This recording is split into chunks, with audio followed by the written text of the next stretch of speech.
오늘 이 20장 1절부터 18절에 있는 말씀은요, 권위에 대한 이야기를 하시는 거예요. 주제가 이 세 가지 권위에 대한 이야기를 말씀하세요. 첫 번째는 성전에서 예수님이 백성을 가르치니까 오늘 이 세 종류의 사람들이 와요. 대제사장들과 서기관들이 장로들과 함께 가까이 와서 대제사장들 그리고 서기관들, 이 장로들 다 권위를 가지고 있는 사람들이에요.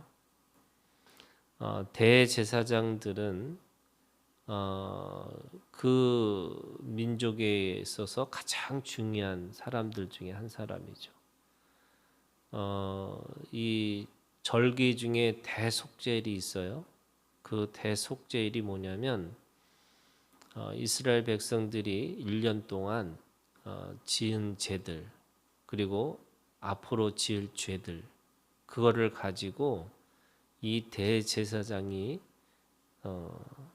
성소를 지나고 지성소에 들어가서 하나님 앞에 이 백성들의 죄를 가지고 속죄하는 일이에요. 그 지성소로 들어가는 건요, 목숨을 걸고 들어갑니다. 그래서 그 목숨을 걸고 들어가서 하나님하고 단판을 짓는 것과 같은 거죠. 백성의 죄를 용서하지 않으시면 내가 도저히 나갈 수가 없습니다. 용서해 주시옵소서. 이렇게 이 대제사장들은 그런 직무를 가지고 그런 권위를 가지고 있는 사람들이에요. 서기관들이라고 하는 사람들은 구약에 있는 성경에 있는 말씀을 이 해석할 수 있는 권위를 가지고 있는 사람들이에요. 그래서 이 사람들은 철저하게 하나님의 말씀이 무엇인지 뜻을 이해하고 그 뜻을 따라서 해석해서 사람들에게 적용하게 하는 거죠. 성경은 뭐뭐 하라와 뭐뭐 하지 말라라고 하는 이 613가지의 율법이 있어요. 그런데 그 613가지 율법만 있는 게 아니고요. 그거에 따른 각각의 또 해석되는 말씀들이 있는 거죠. 율법이 있는 거예요. 그래서 이럴 때는 어떻게 해야 되는지. 예를 들면 안식일은 우리가 안식을 해야 되는데 그 안식일에 알맞은 거리가 얼마큼 되는지, 얼마나 걸어야지 일이고 얼마나 걸어야지 죄가 안 되는지, 뭐 그런 것들을 해석해 주는 사람들이 서기관들이에요. 장로들, 여기는 이 모세가 뭐 50부장, 100부장 뭐 이런 식으로 이스라엘 백성들에게 판결을 할 수 있는 그런 조직을 만들어 놓은 거잖아요. 그래서 그들의 판결, 그들의 가지고 있는 생각은 그 일상을 살아가는 사람들에게 있어서 그런 중요한 판단의 권위를 가지고 있는 사람들이에요. 그러니까 대제사장들과 서기관들과 그리고 장로들이 예수님에게 왔습니다. 그러면서 물은 거예요. 당신이 무슨 권위로 이런 일을 하는지, 이 권위를 준 이가 누구인지 우리에게 말하라. 이렇게 얘기합니다. 이런 일이라는 것은 바로 앞에 성전에 들어가셔서 그 성전을 깨끗하게 하신 일이 있었어요. 그래서 46절에 이렇게 얘기합니다. 그들에게 이르시되 기록된 바 내 집은 기도하는 집이 되리라 하였거늘 너희는 강도의 소굴을 만들었도다. 이렇게 주님이 말씀하신 거잖아요. 그리고 20장 1절에도 성전에서 백성을 가르치셨다라고 얘기하는 거예요. 그러니까 도대체 당신은 무슨 권위로 이 일을 하고 있고 누가 그 권위를 줬느냐라고 말을 하는 거죠. 그러니까 대제사장이라고 하는 사람들이 그렇게 선출된 사람도 아니고, 또 서기관이라고 해서 예를 들면 어떤 학파에 속한 사람도 아니고, 또 장로라고 하는 사람들한테 어떤 일정 부분 이 나이가 들어서 현명하고 지혜로운 사람으로서 그 부여받은 권위도 아닌데, 도대체 당신은 무슨 권위로 누가 줬길래 어떻게 이런 일을 하느냐라고 묻는 거죠. 그랬더니 주님이 요한의 세례가 하늘로부터냐 사람으로부터냐라고 반문하세요. 그러니까 요한이 똑같이 장로들과 서기관들과 대제사장들의 생각을 하면 그 권위를 가지고 있지 않음에도 불구하고 세례 요한이라고 하는 그 요한의 이름을 가지고 사역을 했던 것을 알 수가 있는 거죠. 그러니까 그들이 서로 의논합니다. 만약에 이것이 하늘로부터인데라고 얘기하면은 그들이 믿지 않는 것에 대해서 이 책망을 받을 것 같고, 또 사람으로부터다라고 하면은 그의 사역이 영향력이 있었음에도 불구하고 그를 따르지 않는 것에 대해서 사람들한테 비판을 받을까봐 7절에 이렇게 얘기합니다. 대답하되 어디로부터인지 알지 못하노라, 이렇게 얘기합니다. 그러니까 주님도 예수께서 이르시되 나도 무슨 권위로 이런 일을 하는지 너에게 이르지 아니하리라, 이렇게 얘기하는 거죠. 하나님으로부터 온 권위 또는 이 그들의 권위가 이 세상으로부터 온 권위라고 하는 그 모든 것으로부터 예수님은 말씀하지 않으시고, 똑같이 나도 이런 것에 대해서 말하지 않겠다, 이렇게 말씀하시는 거예요. 아마도 예수님의 입장에서 그들에게 아무리 그 진리를 말한다 할지라도 그들이 들을 귀가 없는 거죠. 그러니까 들을 귀가 없으니까 주님도 말씀하지 않으세요. 그러면서 9절에 비유로 말씀하세요. 이게 그 권위가 어디서 왔는지를 이 비유로 말씀하시는 거죠. 이 비유에는 지금 백성에게 말씀하기 시작하시니라 한 사람이 포도원을 만들어 농부들에게 새로 주고 타국에 가서 오래 있다가 포도원 소출을 얼마나 바치게 하려고 한 종을 농부에게 보내니 농부들이 종을 몹시 때리고 거저 보냈거늘. 그리고 이거를 2번 하고 또 3번을 해요. 그래서 12절 다시 3번째 종을 보내니 이 종도 상하게 하고 내쫓은지라. 포도원 주인이 이르되 어찌할까 내 사랑할 아들을 보내리니 그들이 혹 그를 존대하리라 하였더니, 농부들이 그를 보고 서로 의논하여 이르되 이는 상속자니 죽이고 그 유산을 우리의 것으로 만들자 하고 포도원 밖에 내쫓아 죽였느니라. 그런즉 포도원 주인이 이 사람들을 어떻게 하겠느냐. 지금 이 비유에서 이 포도원 농부의 비유를 얘기하시면서 이 권위가 어디서 왔는지 또 누가 줬는지를 지금 말씀하시는 거예요. 지금 이 권위가 어디서 온 거냐? 이 한 사람이 포도원을 만들어, 이렇게 얘기를 해요. 그런데 이 포도원이라고 하는 것은 구약에서 보면요, 이것이 이스라엘을 상징하고 있는 거예요. 그래서 이스라엘의 포도원이라는 것이 이스라엘의 상징입니다. 그리고 그 상징은 누가 준 거냐? 이 한 사람이 주는데 이 주인이 누구냐면 바로 하나님이시죠. 그러니까 이스라엘 백성들은 그 이스라엘을 다스리고 또 그것을 또 그 일을 하고 또 성실하게 할 수 있는 이유는 그들에게 누가 있는 거냐면 하나님이 계시다는 거예요. 그러니까 이스라엘 백성들은요, 왕이든 권위자든 누구든 다 하늘로부터 하나님으로부터 온 사람들이에요. 그 권위는 그냥 준 것이 아니에요. 하나님이 주신 거라는 거예요. 그래서 어디서 왔느냐? 권위는요, 반드시 모든 권위는 하늘에서 온 거예요.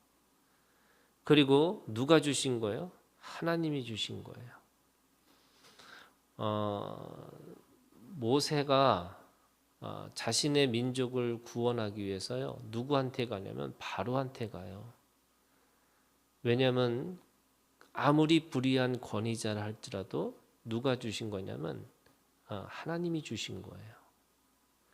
그래서 바로는 그 하나님이 주신 그 권위자이기 때문에 모세가 그 바로한테 가서 어떻게 하냐면 분명하게 얘기합니다. 하나님의 권위를 가지고 하나님의 백성들을 놓아주라고, 그리고 우리가 제사를 지내러 사흘 길을 걸어가겠다, 이렇게 말하고 있는 겁니다. 그래서 우리가 이 권위라고 하는 것은 그런 거예요. 하나님이 주신 거예요. 어떤 권위든 부모도 누가 주셨어요? 하나님이 주신 거예요. 그 불의한 권위자도 하나님이 주신 거예요. 이게 이스라엘 사람들의 가지고 있는 생각입니다.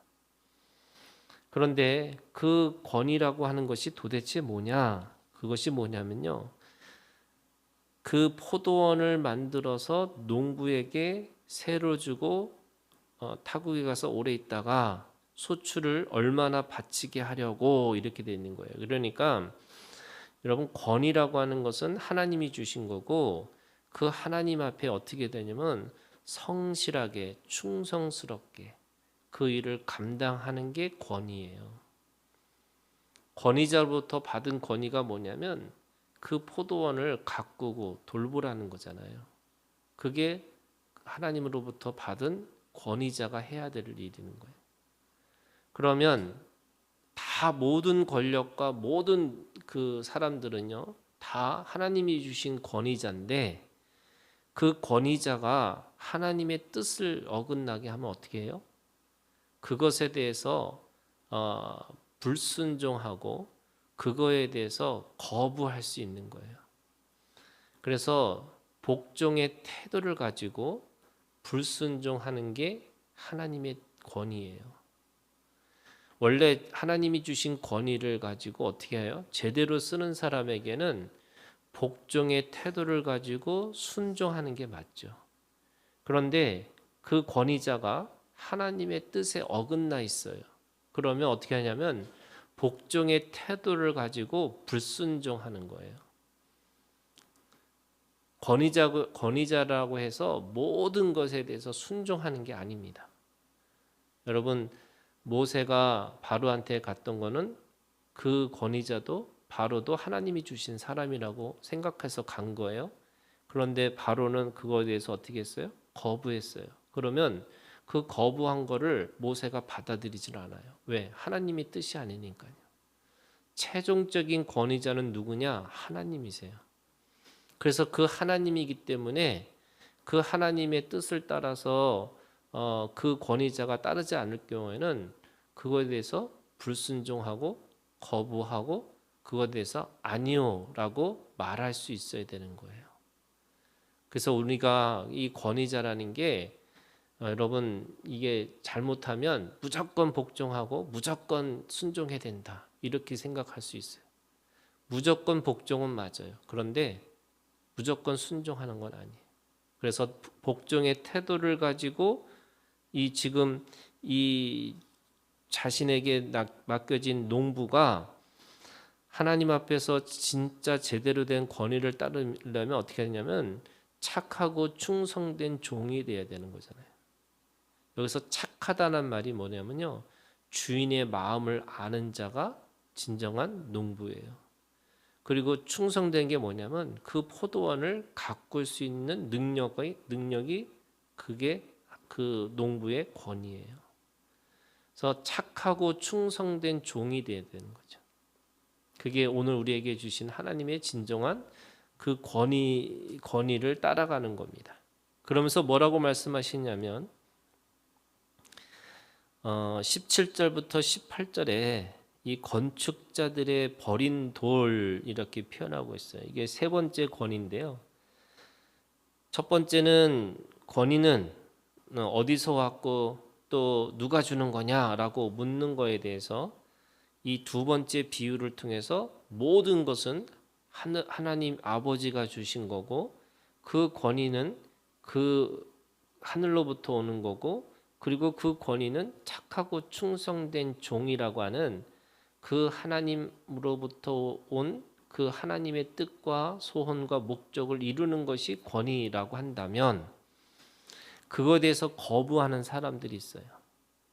지금 이 대제사장과 서기관들과 장로들은 하나님이 주신 것을 믿지 않고 그걸 사람이 준 걸로 착각하는 거예요.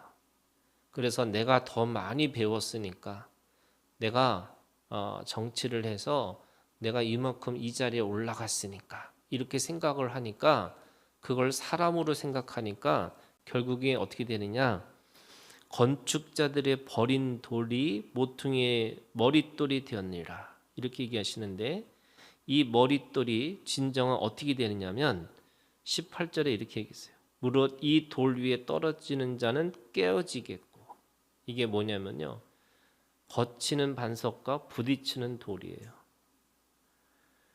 진짜 권위자를 만났을 경우에는 이 사람들은요 깨지고 부서지고 파괴되고 그렇게 될 수밖에 없다고 말씀하시는 거예요. 그러니까 그 돌의 능력이 뭐냐면 그 모든 것이 거기서 떨어지면 그 돌이 진정한 권위이기 때문에 나머지들은 산산조각이 날 거라는 거예요. 이게 18절에 앞에 있는 말씀이에요. 이 돌 위에 떨어지는 자는 깨어지는 거죠. 그래서 그 돌이 얼마나 단단하냐면 어떤 것이든 다 그 안에서 부딪히면 깨지는 거예요. 뿐만 아니라 이 돌이 사람 위에 떨어지면 그를 가루로 만들어 흩으리라. 이 사람 위에, 이게 사람이라는 게 뭐냐면 사람의 생각과 사람이 만든 제도나 사람이 가지고 있는 것들이에요. 그거를 사람들이, 그 돌이 뭐냐면 그 돌이 그 위에 떨어져서 그 밑에 있는 것들을 흩어지게 하는 거예요. 완전히 가루로 만들어 버리는 거죠. 자, 이게 무슨 말이냐면 뜨인 돌이에요, 여러분. 뜨인 돌. 뜨인 돌이 뭐냐면 성전의 돌인데 이 성전의 돌은 이 어떤 정을 맞지 않고 그 돌 자체로 있는 돌인데 그 돌이 얼마나 강하냐면 그 부딪히는 모든 돌도 다 깨지고 우상이 깨지는 거예요. 밑에 깔려 있는 것도 다 깨질 수밖에 없다. 그게 진정한 권위예요. 하나님이 주신 권위는요, 누구도 그것에 대해서 부정할 수가 없어요. 그러면 여러분, 권위라는 게 도대체 뭘까? 여러분, 권위는 하나님이 주신 거고 그 하나님이 주신 거기 때문에 그걸 통해서 뭘 이루시냐면 권위를 통해서 세상을 다스리는 능력을 내는 거고요. 세상을 다스리는 능력이 뭐냐면 그것이 뭐냐면 섬기고 사랑하는 능력이에요. 그래서 권위를 왜 주셨어요? 사랑하고 섬기라고 주신 거예요. 그래서 오늘 우리에게 각각의 다 자리로서의 권위를 주셨어요. 목사는 목사로서의 권위를 주시고 장로는 장로로서의 권위를 주고 권사는 권사로서 권위를 주셨어요. 여러분, 이거 누가 주신 거예요? 하나님이 주신 거예요. 그러면 목사는 어떤 일을 하느냐? 그 사랑하고 그들을 섬기기 위해서 말씀을 연구하고 말씀을 가르쳐야 되는 거예요. 성실하게. 그럼 장로는 어떻게 해요? 여러분, 장로는 하나님이 주신 그 권위를 가지고 섬기고 사랑해서 그 교회를 이끌어 주는 게 장로의 역할이에요. 그게 하나님이 주신 권위예요. 그럼 권사는 뭐예요? 여러분, 권사는 격려해주고 지지해주고 그래서 그 격려와 지지를 통해서 그 교회 공동체를 화합하고 하나 되게 만들어 주는 게 권사의 직분이에요. 그럼 집사는 뭐예요? 집사는 그 교회 공동체 안에서 힘들고 어려운 그 일들을 스스로 내가 감당하고 몸으로 그것을 해내는 사람이 그것이 집사예요. 왜 집사를 주시고 왜 권사를 주시고 왜 장로를 주시고 왜 목사를 주셨을까? 하나님이 누군가를 섬기고 또 공동체를 사랑해서 그걸 하나님의 나라를 이루라고 주신 권위입니다. 여러분 이 권위를 오늘 하나님이 주신 걸로 믿고 그 일들을 통해서 사랑하고 섬기는 자들이 되기를 주님의 이름으로 축원합니다.